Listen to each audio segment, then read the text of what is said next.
la falta de exhortación conforme a la voluntad de Dios. Porque muchas veces exhortamos, pero no conforme al conocimiento de Dios. Exhortamos conforme a conocimientos humanos, conforme a sabiduría humana. Inclusive nos ha ido bien haciendo algunas cosas y empezamos a exhortar a nuestros hermanos por nuestra propia experiencia, aunque esa experiencia pueda oponerse al conocimiento de Dios. A muchos de nosotros seguramente nos ha pasado así y el Señor inclusive en este momento nos puede recordar de esas situaciones donde hemos utilizado conocimiento humano, experiencias humanas personales para exhortar a otros hermanos, las cuales se oponen totalmente al conocimiento de Dios. Y en el mundo del cristianismo, muchos hombres, muchas mujeres han colocado sabiduría humana dentro de la predicación, sabiduría humana dentro del evangelio para enseñar. Y esto se ha quedado plasmado y fijo en muchos corazones humanos, los cuales han dejado de escudriñar la palabra, los cuales han dejado de deleitarse en el Señor, los cuales han dejado de ser testimonio vivo de Dios. Y a todo nivel, pastores, evangelistas, siervos, nos encanta utilizar muchas veces la sabiduría humana y nuestras experiencias humanas y personales para exhortar. De una manera que contradecimos el conocimiento de Dios. Dice en 1 Corintios 2, a partir del versículo 1, dice: Así que, hermanos, cuando fui a vosotros para anunciaros el testimonio de Dios, no fui con excelencia de palabras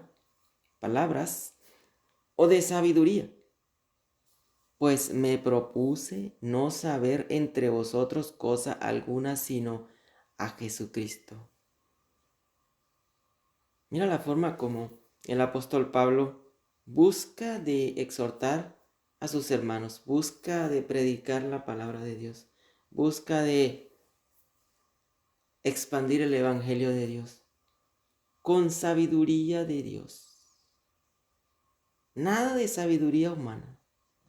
Dice, pues me propuse, o sea, él se propuso en su corazón, lo hizo él en su corazón, no saber entre vosotros cosa alguna sino a Jesucristo y a este crucificado. O sea, solamente Jesucristo, solamente el Evangelio, directamente de la palabra de Dios.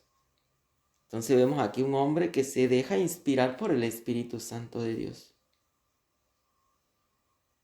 Y sigue hablando y diciendo, y estuve entre vosotros con debilidad y mucho temor y temblor. ¿Por qué con debilidad? Porque era un hombre débil, pero dependiente de Dios. Un hombre débil, pero manso. Un hombre débil, pero temeroso de Dios.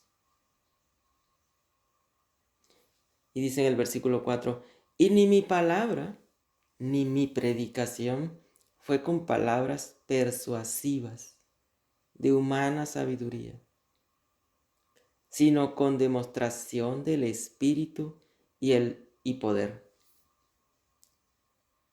Mira que cuando utilizamos la sabiduría humana, entonces carecemos del Espíritu y carecemos de poder. Pero cuando usamos y ponemos en práctica solo la sabiduría de Dios, se manifiesta el Espíritu y se manifiesta el poder de Dios. Por eso vemos tantas iglesias faltas de poder de Dios. Por eso vemos nuestras propias vidas faltas de poder de Dios. Porque no estamos viviendo como hombres naturales, estamos viviendo como hombres no estamos viviendo como hombres espirituales, sino como hombres naturales. Nos olvidamos del conocimiento de Dios, nos olvidamos de la sabiduría de Dios, quizás no todo el tiempo, pero en muchos momentos nos olvidamos de la sabiduría de Dios y entramos al terreno natural. Y en el terreno natural, con la sabiduría humana, escasea el discernimiento, escasea el poder de Dios, escasea la palabra de Dios. Así como en aquel tiempo cuando escaseaba la palabra de Dios, porque Dios había dejado al pueblo de Israel y no había dicho una palabra, no había hablado nada a través de sus profetas. Y dice en la escritura, y escaseaba en aquel tiempo la palabra de Dios. ¿De qué manera escasea la palabra de Dios en tu vida? ¿O cuántas veces al día escasea la palabra de Dios en tu vida? ¿Cuántas veces te comportas como hombre natural? ¿Cuántas veces estás pendiente de usar el discernimiento de Dios? Y sigue diciendo, para que vuestra fe no esté fundada en la sabiduría de los hombres, sino en el poder de Dios. Aquí puedo tomar otra vez nuevamente el ejemplo del apóstol Pedro cuando camina sobre las aguas para buscar a Jesús.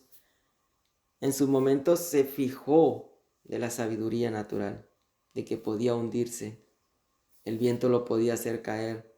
Quizás pensó en un tiburón o en un pescado gigantesco, porque él era pescador. ¿Quién sabe en cuántas cosas pensaría? Y se fue al mundo natural, a los pensamientos naturales, y bajó la inspiración del Espíritu, bajó el poder y se cayó. Y dice, para que vuestra fe no esté fundada en la sabiduría de los hombres, sino en el poder de Dios. ¿Y dónde está el poder de Dios? En su palabra. Dice, la palabra es poder de Dios para salvación. Por eso vemos también en el ejemplo del apóstol Pedro cuando caminaba sobre las aguas que Jesús le dice, hombre de poca fe. Pero Jesús lo ayudó. Jesús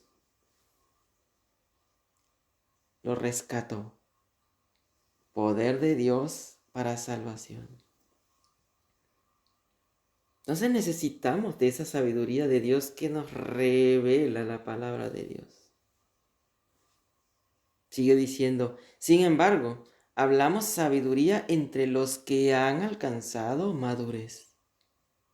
Solamente puedes hablar cosas espirituales, cosas que se puedan discernir de lo espiritual con hombres que estén también hablando con discernimiento espiritual.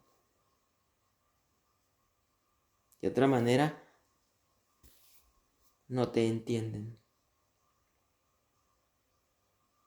Y dice que los hombres espirituales que tienen madurez espiritual, dice, y sabiduría no de este siglo, ni de los príncipes de este siglo que perecen.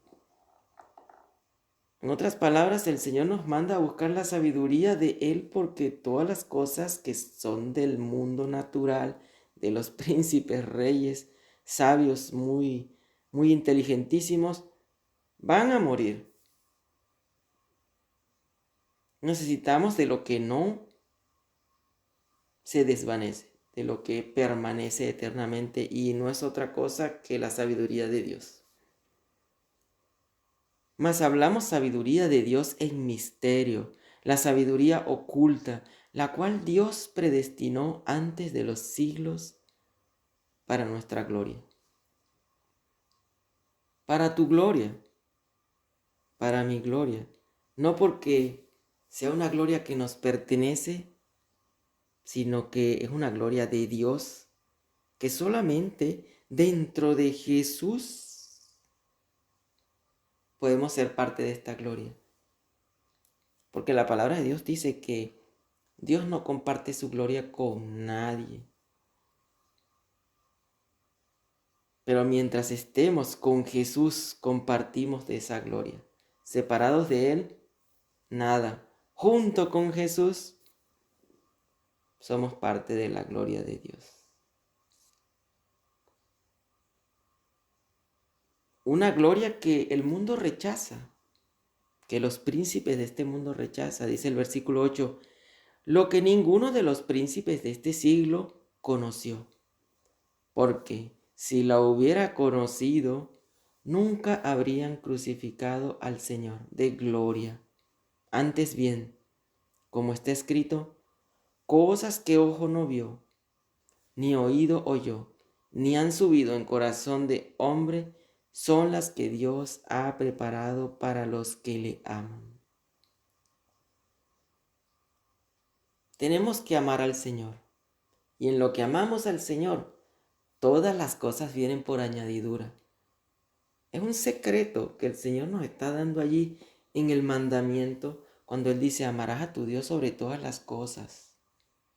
Es un gran secreto, porque si amas a Dios, buscas las cosas de Dios. Si amas a Dios, te deleitas en Dios. Si amas a Dios, te haces humilde para aceptar la corrección de Dios. Si amas a Dios, eres manso, aceptas su palabra en tu corazón, la guardas, las asumes, vives conforme a ellas, porque amas a Dios. Y nace el hombre inspirado por Dios. Nace el hombre inspirado por el Espíritu Santo de Dios. Nace ese hombre, ese adulto espiritual, que va a todos lados, no con sabiduría humana, sino con sabiduría de Dios. Y no que Dios no la haya revelado. Dios nos ha revelado la sabiduría de Dios a través de su Hijo Jesucristo. Nos ha dado su Espíritu Santo, el cual nos revela todas las cosas. Lo dice en el versículo 10. Pero Dios nos las reveló a nosotros por el Espíritu. Porque el Espíritu todo lo escudriña, aún lo profundo de Dios. Por eso dice la palabra que el Espíritu Santo va a tomar de lo que es de Jesús, va a tomar de lo que es de Dios para revelártelo a ti. Lo profundo que está en Dios, Dios te lo puede revelar, el Espíritu Santo te lo puede revelar, pues que tienes que hacerte un amigo. El Espíritu Santo tiene que ser tu amigo. Solamente un amigo le revela a sus amigos los secretos. Un verdadero amigo. Conviértete en ese verdadero amigo de Dios. Que no vive conforme a la sabiduría humana. Que no anda conforme a la sabiduría humana. Sino que se deja inspirar por el Espíritu Santo de Dios y vive amando al Señor.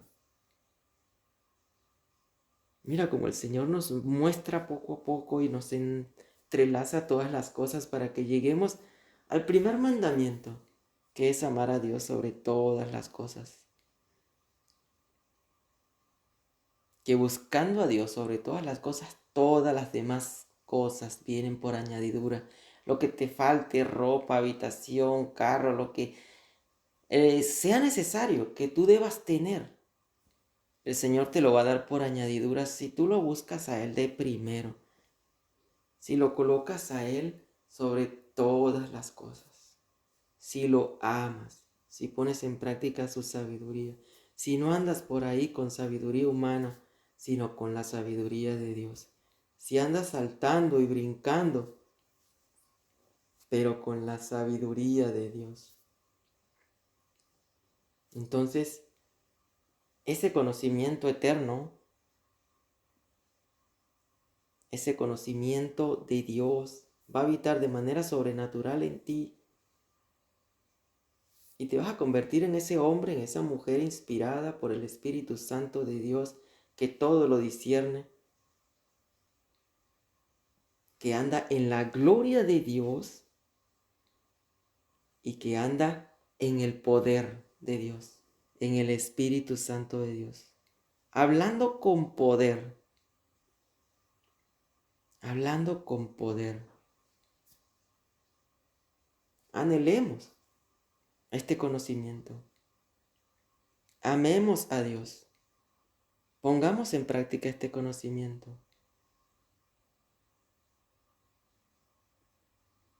Que el Señor te va a recompensar en lo que te mantienes. En el amor de Dios serás recompensado porque nuestro Dios es un Dios que bendice. Es un Dios que recompensa a los que le aman. A los que le aman. Esa corona de vida eterna es para los que le aman. Esas promesas es para los que le aman. Para los que le aman de todo corazón. Con toda su mente, con toda su alma, con todas sus fuerzas. Allí estará Dios manifestándose a tu vida completamente si le amas. Vendrá a morar Jesús, el Padre y el Espíritu Santo allí en tu vida, la manifestación completa del Dios Todopoderoso en ti, en ese templo que Dios diseñó, que Dios compró, que Dios redimió para Él poder vivir allí. Únete a Él, únete a su sabiduría, sé humilde, sé manso y vive como Jesús.